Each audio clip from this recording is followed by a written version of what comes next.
ఈ సమయమందు సచివాలయానికి వచ్చి ఈ విధంగా మాట్లాడే ధన్యత దేవుడు నాకు ఇచ్చినందుకు వందనాలు. నా పేరు అపోస్తలు సురేందర్ పాల్. నేను కట్కేసర్ చౌదరిగూడ గ్రామంలో ఉంటాను. Revival healing centre joy foundation founder, అదేవిధంగా pastor churches welfare association of Ghatkesar mandal అధ్యక్షునిగా నేనున్నాను. ఈరోజు సచివాలయానికి శ్రీ గౌరవనీయులైన ముఖ్యమంత్రి వర్యులు రేవంత్ రెడ్డి గారిని కలవడానికి మేము వచ్చాం. అదే మెయిన్ లైన్ చర్చెస్ ఫాదర్స్ తోటి డిపార్ట్మెంట్ తోటి వారు మాట్లాడారు. ఆ తర్వాత ఇండిపెండెంట్ పాస్టర్స్ వాళ్ళతో కూడా మాట్లాడడం జరిగింది. అందులో ఒక ప్రాముఖ్యమైన విషయాలు మాట్లాడారు. దాని విషయంలో మన రిప్రజెంట్ చేస్తూ పీజే స్టీఫెన్ పాల్ మినిస్ట్రీస్ నుండి థామస్ గారు మాట్లాడారు. చర్చిలకు కన్స్ట్రక్షన్ చేసుకోవడానికి పర్మిషన్ లేదు. అదేవిధంగా సౌండ్ ప్రాబ్లం వల్ల అనేకమైన సమస్యలు జరుగుతున్నాయి. అనేకమైన మతోన్మాదులు సంఘాల మీద, సౌండ్ సిస్టమ్ల మీద, సేవకుల మీద, సంఘాల మీద దాడులు చేస్తున్నారు. దీన్ని అరికట్టాలని మాట్లాడినప్పుడు వారు అనేక విషయాలు మాట్లాడుతూ మాకు హామీ ఇచ్చారు. మనం స్వేచ్ఛగా బ్రతుకుదాము, ఈ తెలంగాణ రాష్ట్రంలో స్వేచ్ఛగా బ్రతుకుదామని వారు చెప్పారు.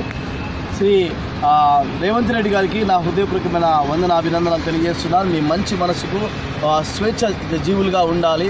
మీ యొక్క మతాన్ని మీరు ప్రచురించుకునే హక్కు ఎవరికైనా ఉందనే మాటలు వారు మాకు చెప్పారు. అంతేకాదు జరుగుతున్న దాడుల విషయంలో కావచ్చు, పర్మిషన్స్ విషయంలో కావచ్చు మేము సహకరిస్తామని చెప్పారు. ఈ విధంగానే సహకరించాలని నేను వారిని హృదయపూర్వకంగా కోరుతున్నాను. ప్రాముఖ్యంగా మా డాక్టర్ శామ్ పాల్ గారికి కూడా మా హృదయపూర్వకమైన వందనాలు. వారు మమ్మల్ని పిలిచి ఈ విధంగా సీఎం గారితో కలుసుకునే భాగ్యాన్ని వారు మాకు అనుగ్రహించినందుకు వారికి కృతజ్ఞతలు. అదేవిధంగా అన్వేషణ టీవీ వారికి కూడా నా హృదయపూర్వకమైన వందనాలు. God bless you all. నేను ఈరోజు ఏం చెప్తున్నానంటే, మేము రావడం ఈరోజు సచివాలయంకి వచ్చాము. నిజంగా ఎప్పుడు ఇలా ముఖ్యమంత్రితో కలిసిన అవకాశాలు లేవు. డైరెక్ట్ పాస్టర్లుగా మేము ఉండి ఇన్ని సంవత్సరాల నుంచి ఏ రోజు పెద్దవాళ్ళతో కూర్చొని మాకు మాట్లాడడానికి అవకాశం దొరకలేదు. కానీ ఈరోజు ముఖ్యమంత్రితో కూర్చొని మా బాధలు చెప్పుకొని ఆయన మా బాధలు తీరుస్తానని హామీ ఇచ్చాడు.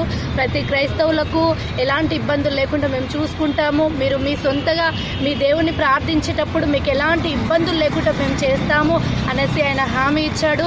నేను మనస్ఫూర్తిగా కోరుకుంటున్నాను ముఖ్యమంత్రి గారికి నా హృదయపూర్వకమైన వందనాలు. అన్వేషణ టీవీకి వందనాలు.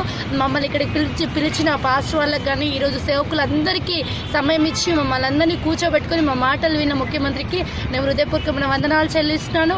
ఎందుకంటే ఇలాంటి టైమ్స్ ఎవ్వరికి దొరకవు. కానీ మా ఏదో ఎంత నార్మల్ వ్యక్తులము అలాంటి మమ్మల్ని పిలుచుకొని మీ పరిస్థితులు ఏంటివి, మీ ప్రాబ్లమ్స్ చెప్పండి అని మాకు 20 నిమిషాలు టైం ఇచ్చి తన వ్యక్తిగతంగా మాతో మాట్లాడి మమ్మల్ని అర్థం చేసుకున్నందుకు నేను థ్యాంక్స్ చెప్తున్నాను. Thank you so much.